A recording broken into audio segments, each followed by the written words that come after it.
मनस्त्वं व्योमस्त्वं मरुदसि मरुत्सारथिरसि त्वमापस्त्वं भूमिः त्वयि परिणतायां नहि परम् त्वमेव स्वात्मानं परिणमयितुं मे स्ववपुषा चिदानन्दाकारा शिवयुवति भावेन बिभृशे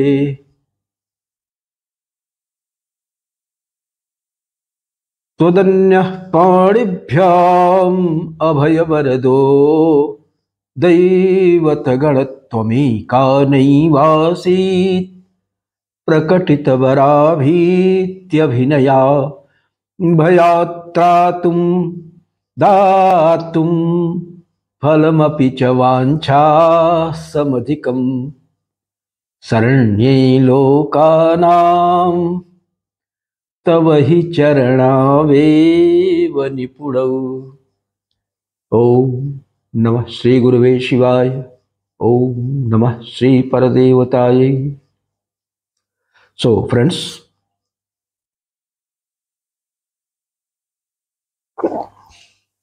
पिछली चर्चा में हम लोगों ने षोडश दल चक्र यानी जो तृतीय आवरण है उसके बारे में बातचीत किया था, और अब हम लोग द्वितीय आवरण के बारे में चर्चा करेंगे।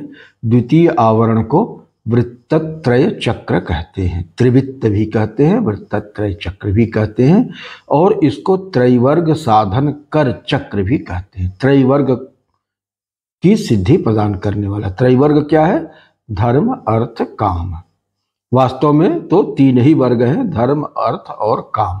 और अगर इन तीन का व्यक्ति ने सम्यक रूप से सेवन किया है, धर्म के अनुरूप आचरण करते हुए इन तीनों का सेवन किया है पुरुषार्थों का, तो मोक्ष उसका फल होता है, परिणाम होता है। मोक्ष के लिए फिर अलग से कुछ करने की आवश्यकता नहीं होती।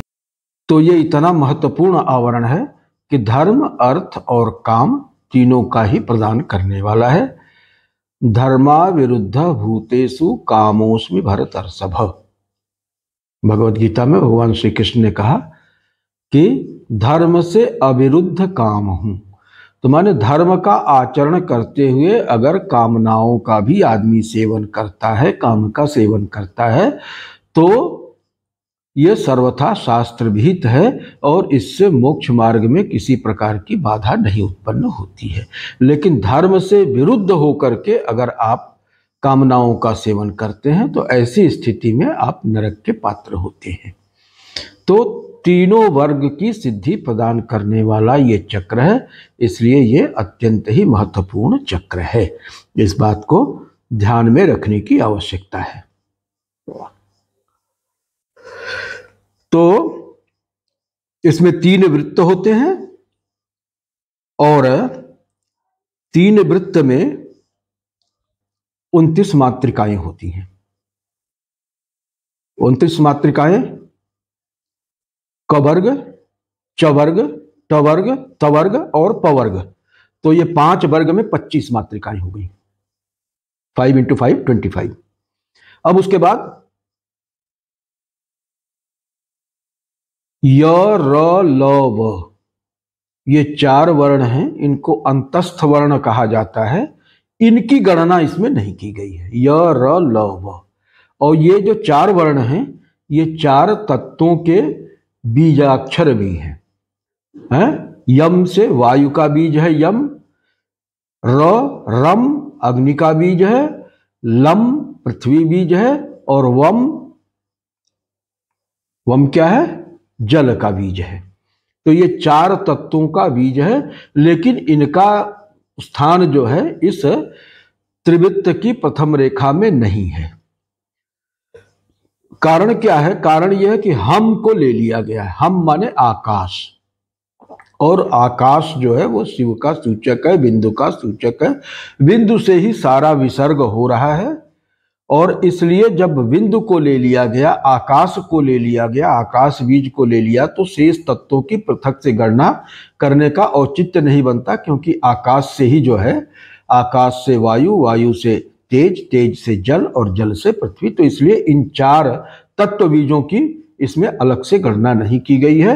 हम बीज को लिया गया है, य, र, ल, व को छोड़ दिया गया है, और स, स, ह, ये 4 को जो है लिया गया है।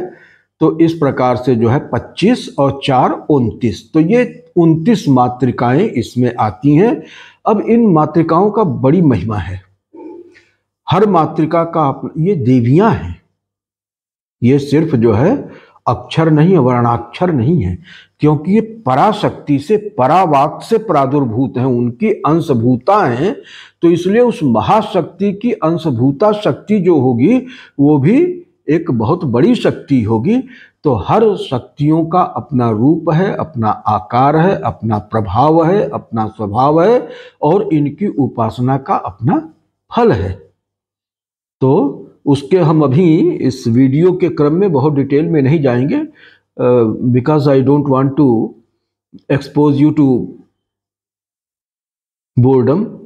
तो just to avoid, save you from this boredom, मैं उसके डिटेल में नहीं जा रहा हूं, लेकिन कभी फिर प्रसंगतः अगर चर्चा आएगी तो आएगी। तो ये 29 शक्तियां हैं, 29 मातृकाएं हैं, और इनका सबका अपना रूप, रंग, आकार है, सबके आयुध हैं, सबका प्रभाव है, सबका स्वभाव है, और सबका अपना जो है वो कार्य व्यापार है, अपना एक कार्य क्षेत्र है, और तदनुसार ये सृष्टि क्रम में अपनी भूमिका का निर्वहन करती हैं।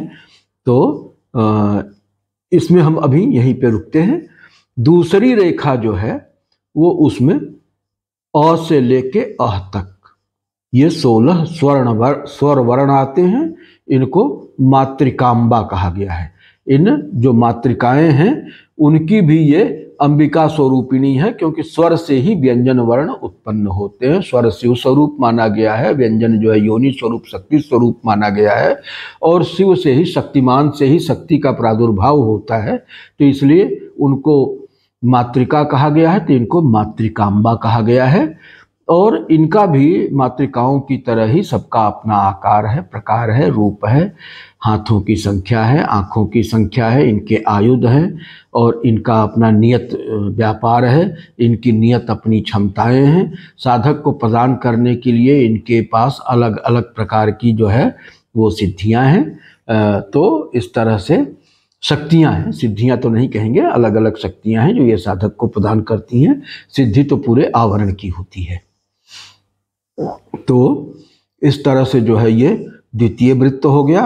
और तृतीय वृत्त में क्या होता है कि 16 नित्या कलाएं होती हैं। नित्या कलाओं की चर्चा हम लोग 16 दल पद्म में भी कर चुके हैं। तो उसी तरह से ये वही किरणें हैं जो इस अस्तित्व के इस स्तर पे आके थोड़ा सा भिन्न रूपाकृति उनकी हो जाती है, भिन्न थोड़ा सा स्वभाव हो जाता है, भिन्न थोड़ा सा कार्य व्यापार हो जाता है, लेकिन ये मूल रूप से उसी पराशक्ति के अंश है। और वहाँ पे नित्या शक्ति के रूप में है, और यहाँ पे नित्या कला के रूप में है। बस अंतर इतना ही, शक्ति में, कला में थोड़ा सा अंतर ये है कि कला जो है सूक्ष्मतम रूप हो जाता है, सूक्ष्मतम अभिव्यक्त स्वरूप, जहाँ स्पेस डायमेंशन भी इन्वॉल्व है, तो ये सूक्ष्मतम स्पेस डायमेंशन है। तो यहाँ पर जो है तीसरे वृत्त में ये 16 नित्या कलाओं की उपस्थिति है। अब नामकरण का जहाँ तक सवाल है तो उसमें 29 मातृकाओं के बारे में बता ही दिया है, और इसमें 16 जो है स्वरवर्ण मातृकांबाओं के बारे में बता दिया है। और अब इसमें जो है ये कौन कौन सी नित्या कलाएं हैं, तो उसके बारे में थोड़ा सा जो है वो हम लोगों को जान लेना होगा कि नित्या कलाओं का नाम क्या है। अच्छा, नित्या कलाओं के बारे में बात करने से पहले थोड़ा सा हम लोग वृत्तत्रय चक्र की ये जो 3 रेखाएं हैं, तो उनके बारे में थोड़ा सा और कुछ जो है जान लेना जरूरी है। तो उसके बारे में 3 रेखाओं का सबका अलग अलग रंग है। तो कहा कि जो सबसे बाहर वाली रेखा है उसका रंग जो है वो क्या है, सुधवल है। सबसे बाहर वाली रेखा का रंग धवल वर्ण है, माने सतोगुण से पूरित है। और उसके अंदर वाली रेखा रजोगुण से पूरित है, और उसके अंदर वाली रेखा वो तमोगुण की कृष्ण वर्ण की है। तो इसका आशय ये हुआ कि सत्व बहुलता है, सत्व बहुलता में ही जो है बुद्धि का प्रकाश आता है, और रज सत्व से कम है ताकि बुद्धि के आलोक में क्रिया हो। क्रिया जो है वो बुद्धि के विपरीत न हो, क्रिया डोमिनेट न करने लगे बुद्धि के ऊपर, बल्कि बुद्धि का डोमिनेंस रहे क्रिया के ऊपर, इसलिए। और जो तमोगुण है वो तमोगुण बहुत ही अल्प मात्रा में होता है। अल्प मात्रा से होने का मतलब कि चूंकि स्थितिशीलता प्रदान करना है इस संसार में, सॉलिडिटी की जरूरत है, वो मटेरियलाइज होने के लिए, कंक्रीटाइज होने के लिए कुछ सॉलिडिटी की जरूरत होती है। तो वो सॉलिड प्रॉपर्टी कहाँ से आएगी, तो उसके लिए जो है कृष्ण वर्ण तमोगुण की आवश्यकता होती है, लेकिन ये अत्यल्प मात्रा में होता है। तो ये हो गया इसके बारे में। और वृत्तत्रय चक्र के बारे में थोड़ा सा उसके रूपाकृति के बारे में जान लीजिए कि सुधवलारुण कृष्ण वर्णय वृत्तत्रय सुधवलारुण कृष्ण वर्णय सन्निर्मितम परमात्रिक योगिनी भी त्रैवर्ग साधन करम भूय दुर्लभम च वृत्तत्रयाख्य परमम प्रणमामि चक्रम। तो इसके बारे में, इसकी व्याख्या के बारे में शुरू में ही बताया जा चुका है। और इसमें जो प्रथम वित्र में जो शक्तियां हैं उनके स्वरूप के बारे में, समवेत उनका स्वरूप जो है थोड़ा सा उस पर भी चर्चा कर लेते हैं कि स्मितास्या विहसित मुख वाली हैं, वो मतलब कि सृष्टि अवस्था की द्योतक है। द्विहस्ता, दो हाथ हैं उनके। श्रेणीपास हस्ता, एक हाथ में श्रेणी और एक हाथ में पास। अच्छा, एक बात आप लोगों ने ध्यान दिया, ये हमारे सनातन धर्म की, चाहे वो वैदिक हो चाहे वो आधुनिक हो, सबकी एक खासियत है कि हमारे यहाँ जितने भी देवी देवता शक्तियां हैं, सबके हाथ में जो है वो अस्त्र शस्त्र अवश्य रहते हैं। इसका मतलब ये नहीं कि हमें किसी को पीड़ित करना है, लेकिन ये जरूर है कि हमें इस स्थिति में अपने आप को हमेशा बना के रखना है कि हम आत्मरक्षा में सफल हों, और अपने से संबंधित लोगों को भी आवश्यकता पड़े तो उनको भी रक्षित कर सके।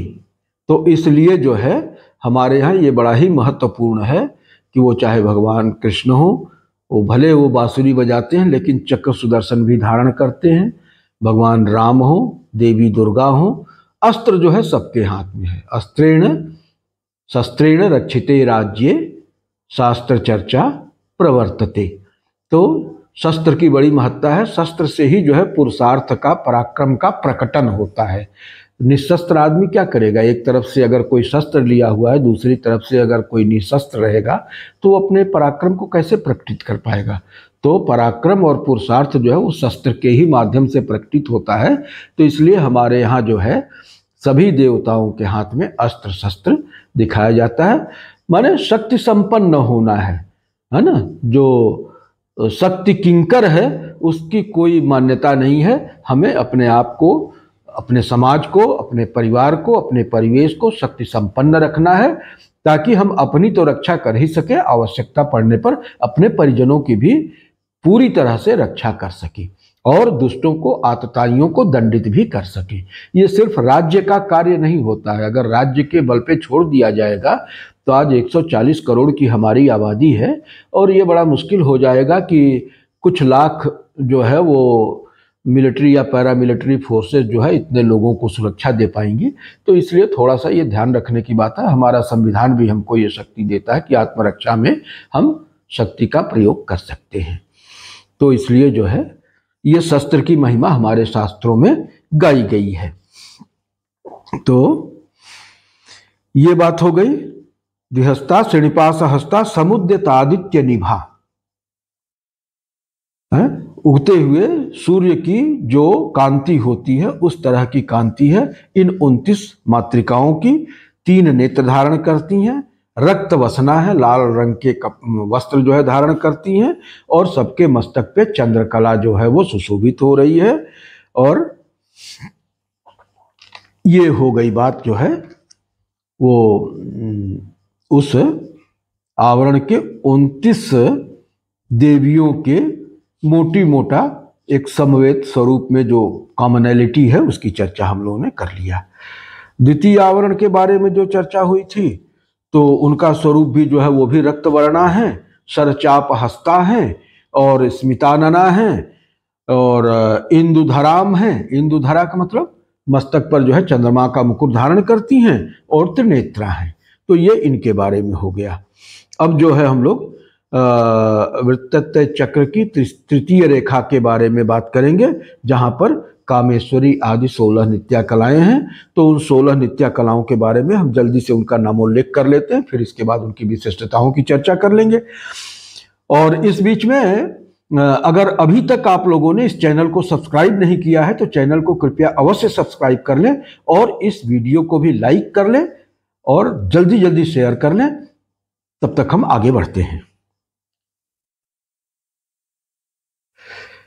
पहली नित्या कला का नाम है कामेश्वरी, दूसरी भगमालिनी, तीसरी नित्यक्लिन्ना, चौथी भेरुंडा, पांचवी वहनिवासिनी, छठी वज्रेश्वरी, सातवीं शिवदूती, आठवीं त्वरिता, नवीं कुलसुंदरी, 10वीं विमला, 11वीं नीलपताका, विजया, मंगला, ज्वाला मालिनी, विचित्रा और श्री सुंदरी। इस प्रकार से जो है वो 16 नित्या कलाएं हैं। और इनके बारे में जैसे वो नित्या शक्तियों के बारे में था, समझ लीजिए कि कुछ उसी तरह की स्थिति इनकी भी है। ये थोड़ा सा उनकी और सूक्ष्मावस्था को संकेत करती हैं। शिव जो है वही एक नित्य तत्व है और उस तत्व से प्रादुर्भूत होने के कारण ये भी नित्या है और चूंकि सूक्ष्माति सूक्ष्म अंश है इसलिए ये कला रूप में रहती हैं। तो ये षोडश दल के प्रकरण में हम बता ही चुके थे कि ये जो 15 तिथियां होती हैं और 16वीं जो है वो अमावस्या, माने प्रतिपदा से लेके पूर्णिमा तक और उसके बाद अमावस्या, ये 16 तिथियां हो गई। तो ये इस तरह से जो है वो उन्हीं की 16 कलाएं हैं जो व्यक्त कलाएं हैं। और षोडशी जो है वो श्री सुंदरी वो चेतना कला के रूप में है, मंत्रात्मिका शक्ति है। वही इनके अंदर अनुप्रविष्ट होकर 15 कलाओं के अंदर उनको चैत्य करती है। तो काल की कलना हेतु इन कलाओं का प्रादुर्भाव हुआ, यहीं से काल की कलना शुरू होती है, वरना इसके पहले अखंड काल होता है। और ये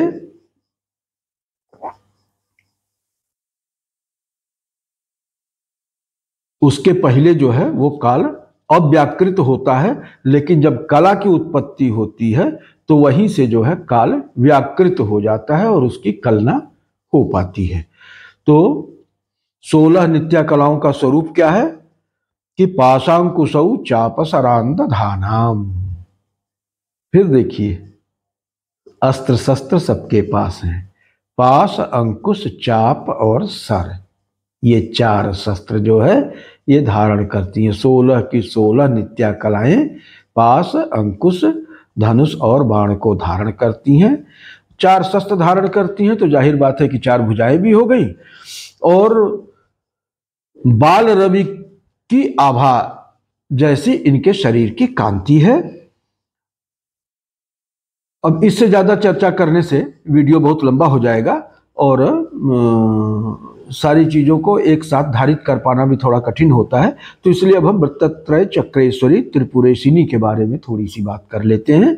ये जो वृत्तत्रय है इसकी चक्रेश्वरी कौन है? इस चक्र की चक्रेश्वरी, क्योंकि वही अधिष्ठात्री शक्ति होती हैं। और वृत्तत्रय चक्रेश्वरी त्रिपुरेशिनी इनका नाम है। इनका स्वरूप क्या है? तप्त स्वर्ण निभाम, तपाए हुए सोने के समान दमकती हुई कांति है इनकी। और स्मितास्य कमलाम, कमल की तरह से खिला हुआ इनका मुख है। विद्याम अभीतिम वरम, विद्या का मतलब पुस्तक, एक हाथ में पुस्तक धारण करती हैं। अभीतिम का मतलब एक हाथ में अभय मुद्रा और वरम दूसरे हाथ में अभय मुद्रा है। अक्षस्रक दधतीम। अक्षमाला, श्रक माने माला, अक्ष माने अ से लेके छ तक ये जो अक्षमाला होती है, ये अक्षमाला को धारण करती हैं। चतुर्भुज धराम चंद्रार्ध चूड़ामणिम, चार भुजाएं हैं, मस्तक पे चंद्रमा को धारण करती हैं।